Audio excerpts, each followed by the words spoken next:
समय पहले की बात है। उत्तर भारत के एक गांव राजपुर में हरि प्रसाद नाम का एक किसान रहता था। हरि प्रसाद के पास थोड़ी सी जमीन थी जिससे वो अपने परिवार का गुजारा करता था।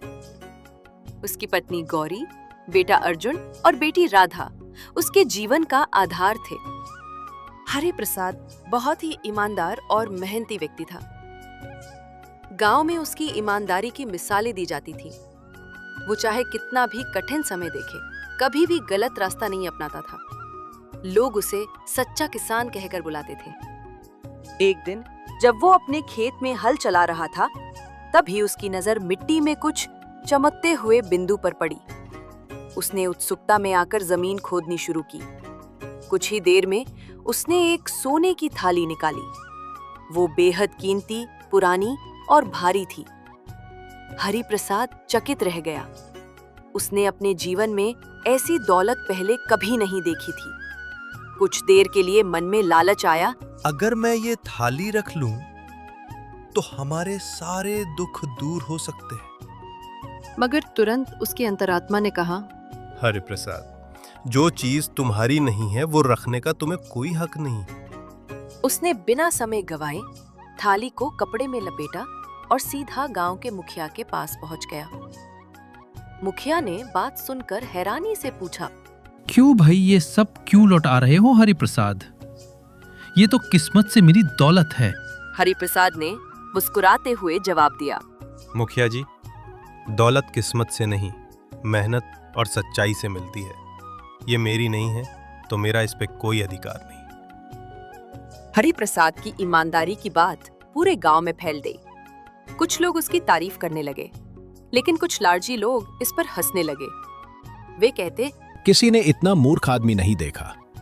जरा सोचो, अगर वो थाली रख लेता तो आज अमीर होता। मुखिया ने वो थाली अपने घर रख ली और कहा कि वो इसका सही मालिक खोजेगा। लेकिन हकीकत ये थी कि उसे खुद लालच लगने लगा। उस रात मुखिया ने अपने दोस्तों के साथ शराब पिया और बोला, हरि प्रसाद जैसा मूर्ख और कोई नहीं। मैं अब इस थाली को बेचूंगा और शहर में कोठी बनवाऊंगा। लेकिन किस्मत को कुछ और मंजूर था। रात को मुखिया के सपने में एक रहस्यमयी वृद्ध आया। वो क्रोधित स्वर में बोला, तूने जो चीज चुराई है वो श्रापित है। अगर तूने इसे सही हाथों में नहीं सौंपा तो तेरी बर्बादी तय है। मुखिया घबरा गया। अगली सुबह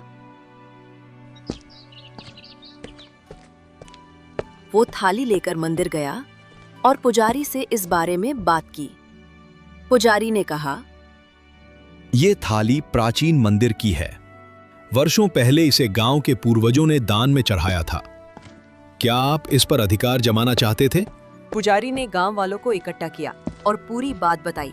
लोगों ने मुखिया को खूब लताड़ा, लेकिन हरि प्रसाद ने सबको शांत किया। गलतियां सभी से होती हैं। अगर हम उसे सुधार लें तो वही सच्चाई का रास्ता बनता है। गांव वाले हरि प्रसाद की सच्चाई और सहनशीलता से बहुत प्रभावित हुए। उन्होंने उसे गांव का सम्मानित नागरिक घोषित किया और उस थाली को मंदिर में वापस चढ़ा दिया। कुछ दिनों बाद राजा के दरबार से संदेश आया। राजा को हरि प्रसाद की ईमानदारी की बात पता चली थी। राजा ने उसे बुलाया और पूछा, क्या तुम सच में इतनी बड़ी दौलत छोड़ सकते हो? हरि प्रसाद बोला, राजन, दौलत इंसान को बड़ा नहीं बनाती, उसके कर्म बनाते हैं। राजा ने प्रसन्न होकर उसे 50 बीघा जमीन, एक नया घर और उसके बच्चों के लिए शिक्षा की व्यवस्था दी। नई पीढ़ी की सीख। सालों बीत गए। अर्जुन बड़ा हुआ और पढ़ लिखकर एक ईमानदार अधिकारी बन गया। वो कहता, मेरे पिता ने मुझे सबसे अनमोल संपत्ति दी, सच्चाई और ईमानदारी। राधा भी संस्कारी और विदुषी बनी। उसने गांव की महिलाओं को पढ़ाना शुरू किया।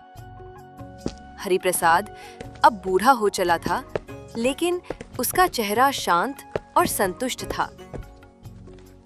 वो रोज शाम को अपने आंगन में बैठकर बच्चों को कहानियां सुनाया करता था और हर कहानी का सार होता था, सच का रास्ता कठिन जरूर है, लेकिन अंत में वही सबसे सुंदर होता है। मॉरल ऑफ द स्टोरी ये है कि सच्चाई कभी व्यर्थ नहीं जाती। लालच विनाश का तारण बनता है।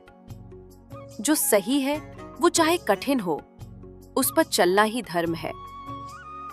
ईमानदारी आने वाली पीढ़ियों को रोशनी देती है।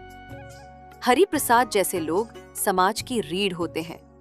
उनकी कहानियां हमें याद दिलाती है कि असली अमीरी धन में नहीं, बल्कि चरित्र में होती है।